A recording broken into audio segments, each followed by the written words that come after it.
Willkommen. My few German words, but I very much appreciate your work and your project with the GLE, and I want to thank the organizers for inviting me. Professor Langle, in particular, Professor Bauer, and all of you who have dedicated the time to bring me over here from a country that frankly is suffering some from polarization.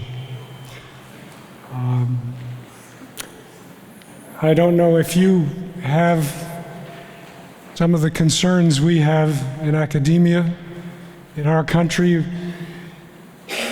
but one of our governmental leaders has stated that we have to honestly and aggressively attack academia.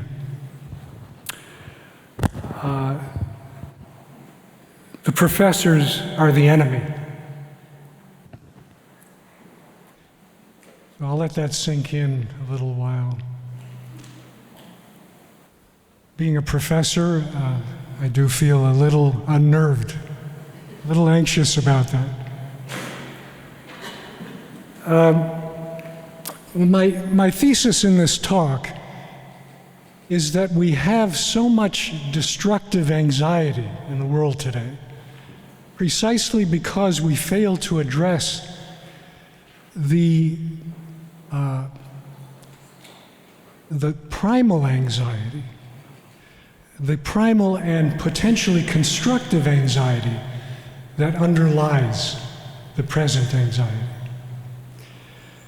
We have so much polarization, destructive polarization in our world today, precisely because we fail to address the deeper and again, potentially more constructive polarization that underlies it. I will be elaborating on that more momentarily. Now, I call this destructive anxiety the polarized mind. And I view the polarized mind as perhaps one of the most, if not the most, destructive human creations, human dispositions. Throughout recorded history, in my research in every power center, both east and west in the world, dating back to recorded time,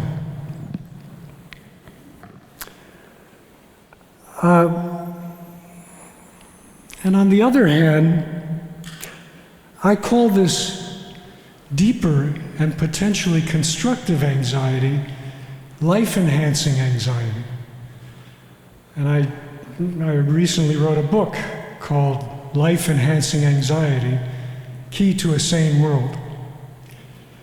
And I believe that very strongly. Now, you're probably very confused by that phrase, life-enhancing anxiety. We're not used to talking about anxiety as potentially life-giving and life-affirming. But I will elaborate on that. So basically, I'll be elaborating on the polarized mind and also on ways of depolarizing the polarized mind that very much relate to life-enhancing anxiety. All right. So, I define the polarized mind as the fixation on a single point of view to the utter exclusion of competing points of view. Now, does that sound familiar to any of you? I mean, this is not a rarefied phenomenon. You might have woken up this morning and yelled at your husband, or wanted to curl up in bed and not face the day and just withdraw in a total paralysis. These are examples of a polarized mind. I mean, it's a mind that's taken over by one point of view and it excludes all others. And to me, it's amazing how applicable the polarized mind is not only to individual, what we call psychopathologies, but to collective and cultural problems. Erich Fromm called this the pathology of normalcy. And again, I'll get into that more momentarily. So, the polarized mind is also very intersectional. It doesn't weld. It doesn't stick to one particular political party, form of religion, ideology, etc., gender, class, race. It can occur all through these various intersections of our being. And it's characterized by, I think, some familiar terms to you, I would imagine, psychological terms. Characterized by three well-known psychological terms. The first is confirmation bias. We see what we want to see, right? People doing research, if they're working for a drug company, let's say, and they're doing research on a particular medication, there's more of a likelihood that they're going to see something in their research that is supportive of the drug company's products. But this happens in many, many walks of life. We kind of see through a prism, right? And it's very powerful that we focus in on what we're believing, what we're wanting to see, and we don't see other aspects of situations or people often. Cognitive dissonance. We will defend almost to the death our point of view, even if it flies in the face of all kinds of oppositional evidence. But we'll defend it. We get so identified with our point of view. And we'll get more into why this is, but that is an important question. Why do we defend our view even though it flies in the face of all kinds of evidence to the contrary? And it's not even in our interest particularly. I think we see this in some of the political issues that we are dealing with in the US. Conflation. This is a huge polarized mind problem. We tend to equate the actions of one person with an entire population. How and why do we do that? This is one person. This is one person's actions. What happens that we suddenly project that onto everyone who belongs to that person's class or gender or race or religion or what have you? Conflation also happens with ideas.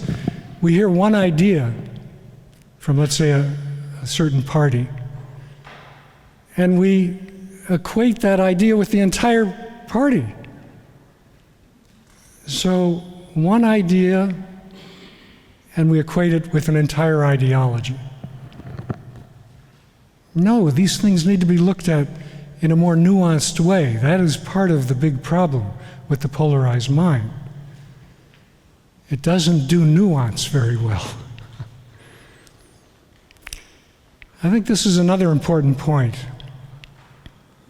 Polarized mind has been responsible for more death and destruction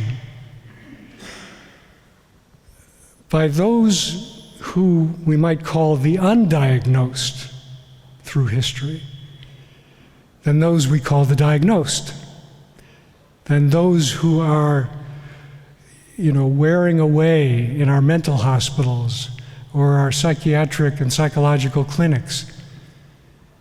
These I'm sorry, these are not the people who have caused the greatest destruction and abuse in our world, from everything that I've gathered in my own inquiries and study of this matter. It has been too often, the political leaders, religious leaders, cultural leaders, sometimes business leaders, professionals such as ourselves, who have collectively done far more damage in death and destruction. And they're not diagnosed at all. In fact, if you put them under an MRI, you'd probably say that they have a brain just like everyone else's brain. You don't see any particular abnormalities in these people's brains. And they walk around New York City, for example. They walk around Wall Street. They walk around, the beautiful neighborhoods, often, because they tend to be wealthy, more powerful. But sometimes they come from more of a bureaucratic realm or middle-class realm. And they get caught up in a very polarized ideology or leadership that they're following. So this gets to the question of why. Why do we, and I mean we, because I think we all get polarized at times. Why do we develop a polarized mind? Fixation on a single point of view. Well, these are some suggestions based on increasing research that actually resonates to a good extent to the work of the psychoanalyst Otto Rank. I imagine not too many of you are familiar with Rank, even though he was born and raised right here in Vienna, or right nearby. He was a machinist until he wrote a great paper and happened to send it to Freud, and Freud loved the paper and brought him into his circle. And after Jung's defection from the Freud circle, Freud increasingly saw Rank as his heir apparent and had him as secretary for 20 years until Rank wrote a book called The Trauma of Birth. Now, I don't have time to go into the riches that a number of us are seeing in that work and his subsequent work in books like Art and Artist and Will Therapy, Beyond Psychology. But it seems to me he was really nailing, if not the core, certainly a core existential problem that we all suffer with. And that is what he calls the psychology of difference. And he sees it as primal. He calls it in German Urangst, the very source of angst. He saw as relating directly to that radical shift that occurs generally at the point of birth, but it could happen as a fetus. We're finding out more and more about potential consciousness of fetuses in the womb in late stages. A radical shift between relative non-being and unity with the mother and with the cosmic background, the mysterious background out of which we emerge, into sudden abrupt being and chaos. Echoing Heidegger here, being thrown into the world without any skills to deal with it. Being thrown into the radical terror of the unknown. The unknown, that which is radically other or different, is a pretty foundational problem. And you may be thinking more and more about how that problem may well relate to so many of the forms of violence and hatreds in our societies toward people who are different than themselves. And within ourselves, too. It begins with the self. How do we handle impulses, fantasies, what have you, that are so unfamiliar, that feel unsafe and unhomelike, uncanny. And so clearly these fears and traumas, this basic terror of the radically unknown, is amplified by traumas, either physical or psychological. And you think about it, when we're traumatized, what happens? We feel something like that infant, right? A sense of groundlessness and helplessness. A sense of isolation. We're out on our own. It's cold, it's isolating. There's no place to ground ourselves. There's nothing to grab onto. We're like adrift in a sea. And I do think these metaphors are very relevant to the kinds of underlying anxieties I was referring to before, that most people don't even get to or look at, because they often require a deeper kind of connection to bring out, a safer connection like our existential depth therapies, so that people can begin to develop the skills to work with those primal terrors. But generally what happens is that children are not met. You're seeing that the way children are met at the point of birth is critical. Are they met with relative support and understanding, warmth? Or are they met with coldness and indifference? Are they met with a fear-based approach to life, with all kinds of transmitted traumas, both toward societies or cultures or different people, and traumas in the parents' own lives that they never really processed and worked with, all imposed on the children. Now, I don't call it the trauma of birth because I don't think it's just a trauma. And I was at my son's birth. I cut the cord. And I did see and feel the shock when he initially emerged from the womb, and the disorientation. But not too long after that, especially as he was supported by us, he was beginning to look around in what looked like a very profound curiosity. So I call it the drama of birth because I don't think it's just trauma. There's also elements of wonder and curiosity soon after the shock. But the trauma is very important to note, and so is the beginnings of being intrigued and curious about the chaos that is around one, because those are the seeds of healing, in my view. Those are the seeds of developing greater presence to the radically other and the radically unknown. Because the flip side of the terror of the unknown is possibility, right? Possibility, discovery, creativity. So that's a lot of what the work I've been doing is drawing upon, helping people to cultivate more of that sense of wonder and discovery, as distinct from terror and overwhelm, which so often drives us and drives the polarized mind.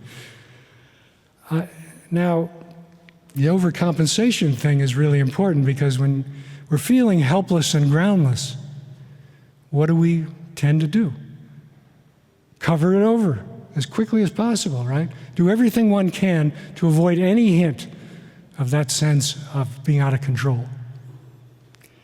And often that means developing psychic armor in the forms of narcissism, sometimes sociopathy, conduct disorders, certain forms of hypomania, perhaps, use of substances that make us feel powerful and like we can conquer the world, that speed our systems up, to make us feel godlike in a sense, so that we never have to experience any association to that primal helplessness and groundlessness.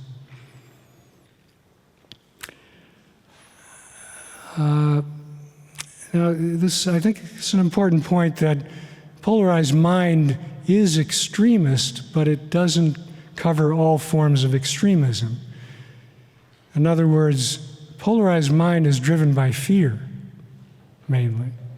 But there are some forms of extremism that are driven more by what I call presence, the holding and illuminating of that which is palpably significant within oneself and toward the world or others. So sometimes we got to take a more extremist stance. That doesn't necessarily mean a violent stance, although it potentially could if we're in such an oppressed situation. The point is that there are some revolutions and some transformations that require some degree of radicalism, some degree of energizing, that are not necessarily polarized minds, because these people who move in those more constructive directions or are motivated more out of deliberation and presence, reflection, tend to develop more constructive shifts, changes, and are not as identified with all or nothing positions. They're more open, they're more flexible to changing as the situation evolves, because they're more present to the situation rather than just being driven by fear and panic. All right. Many examples of polarized mind through history, individual and collective. I think this speaks for itself. Many forms of racism, ethnocentrism, nationalism, mercantilism, and other isms that come out of a fear-driven mentality as distinct from presence-driven. And because the people never had the chance to develop the skills to work with their primal fears. I just want to check in how much time I have, because I can lose time while I'm speaking. So what do we have? I have 20 more minutes? Okay, I guess I should speed it up. I think these are pretty self-evident. What happens is that people who are caught up in the polarized mind create further polarization toward those they're polarized against. And this, in ancient Greece, is the hubris nemesis problem, right? The overreaching of the polarized mind. I can conquer it all. I can take it all over. I'm in control here. Well, what about the guy that you're saying that to? How are they going to feel? Well, of course, it's going to put them in that groundless and helpless position too. They're going to feel that sense of not mattering and being insignificant. And so what are they going to do? They're going to be polarized right back at you. So, you have the Athenians and the Persians and et cetera, in a kind of historical sense. But this happens all the time in our political and cultural conflicts, where people harden with the vicious cycle of the polarized mind. That's why it's so important that we try to get at and work with the polarized mind as soon as possible to break that cycle, because if it goes too far, people reach a point of no return. And the point of no return is basically when people feel physically threatened with their lives or the lives of those close to them. And at that point, there's no room, or very little room, for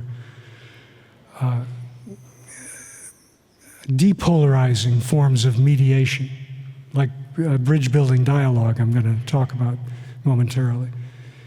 All bets are off, as we say, at that point, right? You've got to defend yourself. You've almost got to be polarized. And then the world's in just a total mess, total wreckage. And that's why it's so important that I think, especially us as healers, seriously think about our role in society, and not only with individuals, but how needed our skills are out there in the world. To even give people a taste of how they might handle this primal sense of helplessness and groundlessness, and a taste of greater presence. So again, this should be self-evident that it crosses all these different lines, class, ethnicity, etc. I've already mentioned how it includes the mentally disordered, so-called, but also the vast undiagnosed leaders and followers throughout history who have caused so much damage, both emotionally and physically, because of a polarized mind.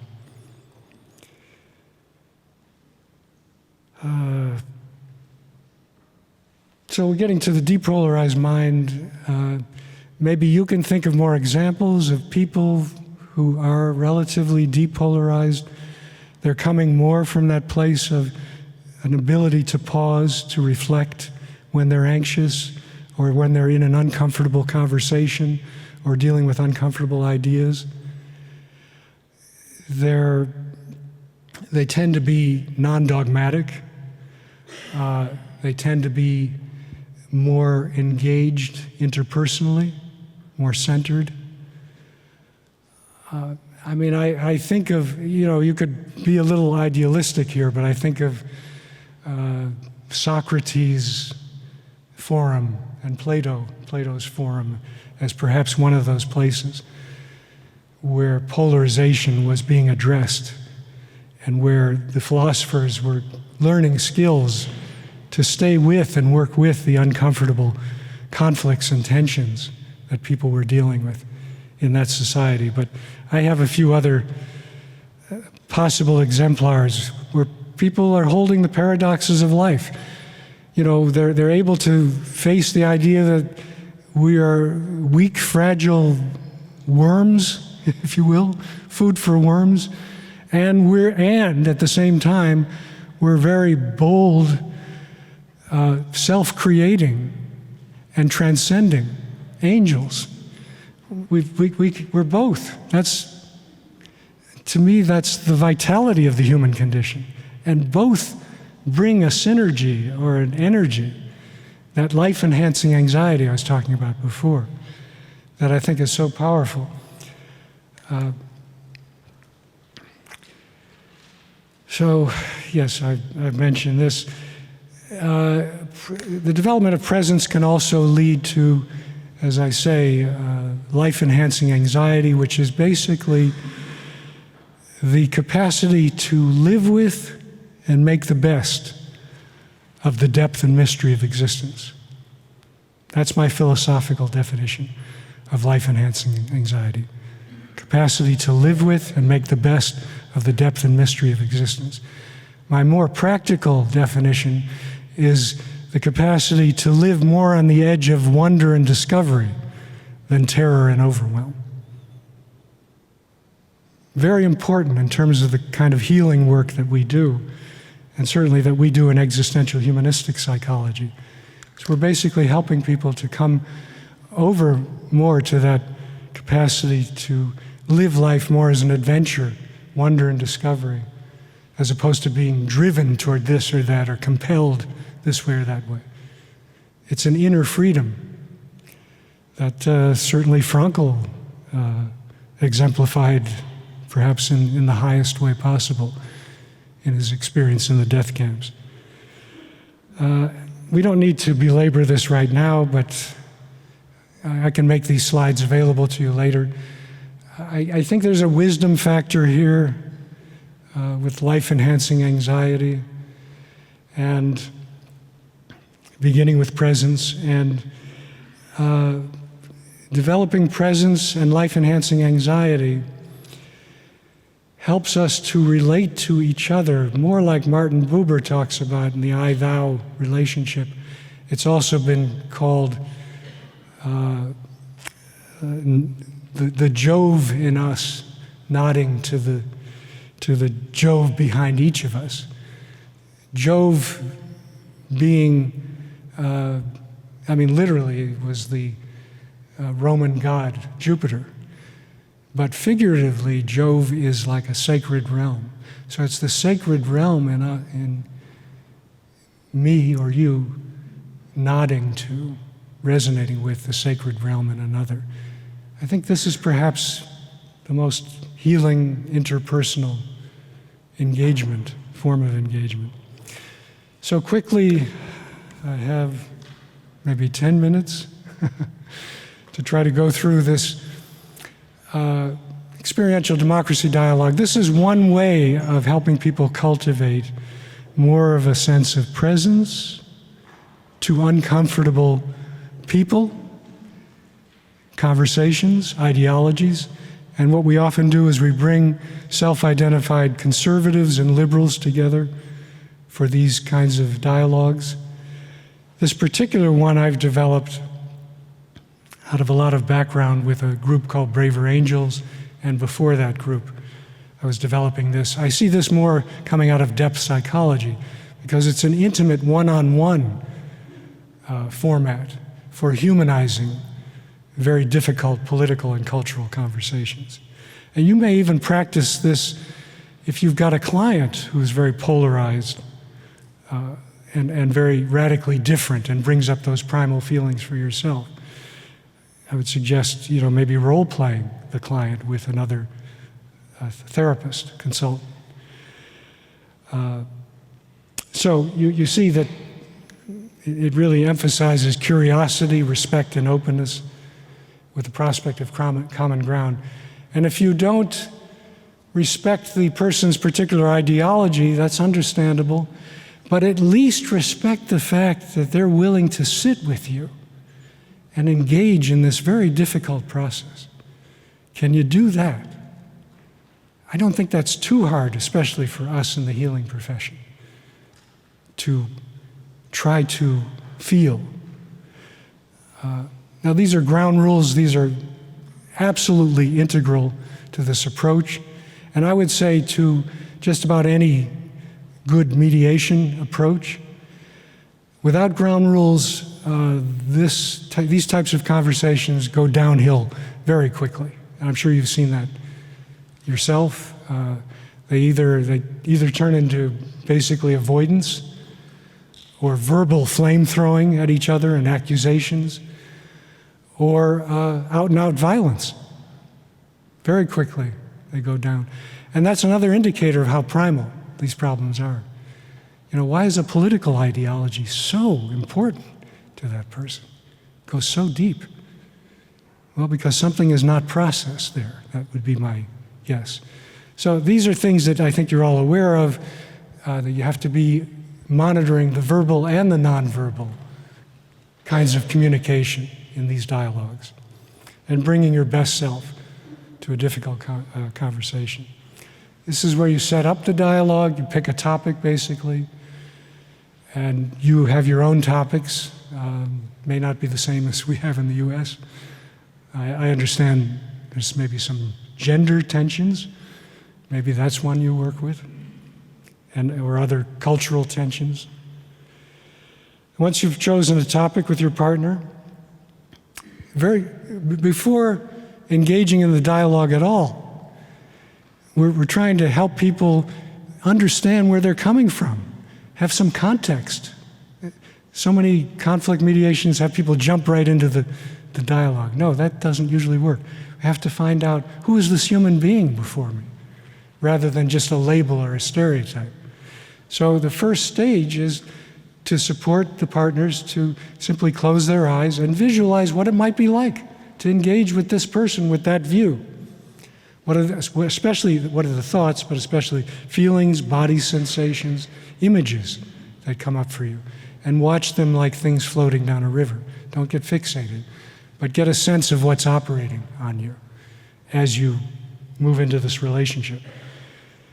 And again, we are not going right into the dialogue about the issue. We want to find out about the people's background. How did they grow up in light of the issue at hand? How did their parents treat the issue? How did their subculture and cultures treat the issue? Were there any critical incidents in that person's life that turned them toward that point of view? All these things are crucial for both partners to know. The third phase, now we get to taking a stance. You're describing your stance on the issue, whatever it is. And you have 5 minutes of uninterrupted time, each partner. And then at the end of your 5 minutes, the listening partner is asked to reflect back as mindfully and heartfully as possible the essence of what they heard you saying. So not just in a mechanical way, but what is that person really saying? Can I really reflect that back? Can I really feel it in myself? And then the speaking partner gets to correct that. Fourth phase, this is a little more complicated. I adopted this from Braver Angels, but I find it very creative. You have each partner, first of all, identify the stereotypes that have been imposed on them, the negative stereotypes that have been imposed on them by people who devalue them, so that the partner has a little more understanding of what this person goes through, how they're reduced to, like somebody who hates women or who hates men, or somebody who, is just a total racist, could never have a friend or acquaintance who's of a different race or a different nationality or what have you. So the person describes it, and then they describe any false or misleading aspects of the stereotype, of the way they're stereotypes. So they get a chance to correct those stereotypes, fill in their humanity again more. No, I'm not just this way, I'm also this way. Did you know that? And I do this, and I love this. And you're getting some of that because you've heard about their backgrounds too. So you're getting a more of a holistic sense of the person. And then finally, this is the toughest for many people. Can you identify the nuggets of truth to the stereotypes? Because there often are kernels of truth to the stereotypes. Otherwise, they wouldn't be stereotypes. That's a hard one. But what you're doing is you're opening yourself more to yourself and your partner, and you're helping to make this more of a equal relationship rather than somebody who's coming from on high and, kind of lording themselves over the other person. Or somebody who's impenetrable. They're acknowledging they have vulnerabilities, weaknesses. Fifth phase, each partner gets to ask a question of the other partner, and basically we ask them to ask that question from a place of curiosity, honest wondering. How did, you saw X but you believe Y. I wonder how that happened, or what is it that made this view so important for you? I'm honestly wondering about that, honestly curious. Or something about what you said made me curious. Can you elaborate on that? And if you have a little more time, and we do sometimes become flexible about time, the listening partner can ask a follow-up question. and vice versa. So this can be very helpful in, again, filling out more of where these people are coming from, context of their humanity. Finally, the last phase. What did you discover, basically? What did you discover about yourself, about the other, and the otherness of that ideology? What struck you about that person that you're with? Not only the label or the stereotype that maybe you saw them through at the beginning. And the studies, a number of studies, I think this one was done in about 2022 with the Braver Angels groups. After their workshops, they found people were better able to understand feelings, experiences, and beliefs of the other side. And this is important. Most were less estranged from each other and less angry. And what I found in my personal work on both sides, both as a mediator and as somebody in the groups, because we would meet at each other's homes and go through similar formats. What I found is that we didn't necessarily come to agreements about ideology. And in fact, often enough, our ideologies remain maybe relatively the same. But what did shift is we actually, in many cases, began to feel, believe it or not, friendlier toward the other person. There's a kind of a friendly element there that has blossomed into friendships at times. But the biggest point, I think, the take-home point here is that we didn't end up emotionally abusive and violent with each other. We ended up, yes, uncomfortable, yes, somewhat awkward, yes, somewhat frustrated maybe with each other's points of view ideologically, but also caring about this person that I've learned about and who served me tea or coffee or cookies in their own home. Or I related to what they said about their own families and their own cultures. The common ground that we share. And so this is another point that we try to describe. Were there any points of common ground, either ideologically or just person to person? And almost all the time there is. So I leave you with this overall question of, at what point do you maintain your role as healer with your clients, with clients who are very polarized against you, and in the society that you live and work in? Or at what point do you become partisan? Do you lack the tolerance, the capacity to stay with the ambiguity and the terror of the unknown and of the different, and move into a locked-in position of polarization? I'm not saying this is easy, but I do think it is more native to people like us because of our training.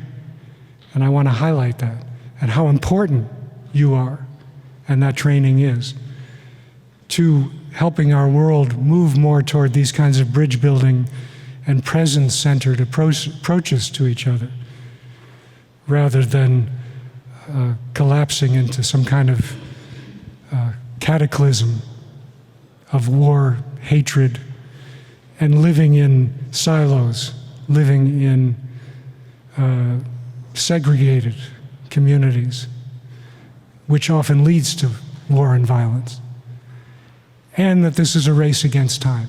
I do believe quite strongly that we have to accelerate this process. We have to move this along here. Because as many of you see, too many leaders and followers today in countries all over the world seem to be turning more and more hardened, and black and white, and polarized in their thinking and acting. So I guess I'll end there, probably over time, but unless I have a minute, 2 minutes? Okay. But that was probably a good place as any to end. I mean, I am curious about your questions. We don't have much time, but and we could continue in the hall or wherever. And I'm also speaking with Alfred tomorrow, so that's another opportunity, but I'll be available. Yes, quickly.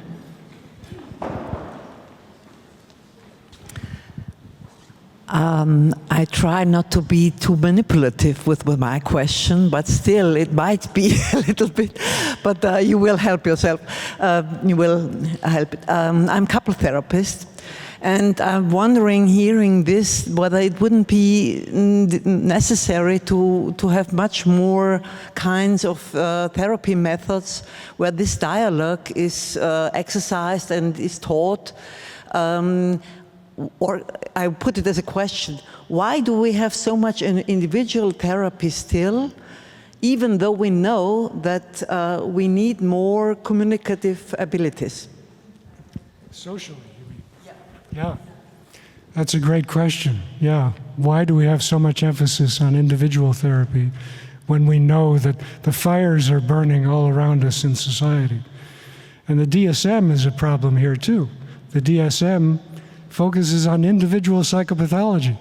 What about Fromm's pathology of normalcy? I mean, it's glaring. If you look at history, if you look at the present times, the world needs therapy. Societies, cultures need some creative forms of therapy that can address the collective. Why? I would say cognitive dissonance has something to do with it. We have to protect our traditional stances. We have to avoid the messiness, I think, of speaking to larger groups and being critical of larger systems in the society. It's not an easy thing to do, but more and more necessary. Yeah, appreciate that. I have some references also. Oh, now it's not working. Oh, it is working. Let's see. Okay, so these are some references, might be helpful, and bibliography, you can find more information. That social psychology of existential concerns is an excellent social psychological view that draws from existential phenomenological research. Not so much phenomenological, but certainly existential theorizing. And Core of Depth Healers is a new website and project that I started with a graduate student to bring together people in the helping profession who have this concern, who want to apply depth principles of practice to social crises. So this is the website you can find out more about. We have a certificate program, actually. We just started for people to, hone their skills, to take their emphases out into the community. And this work in the community. Okay, well, I got the red light, so I'm clearly done. Thank you very much.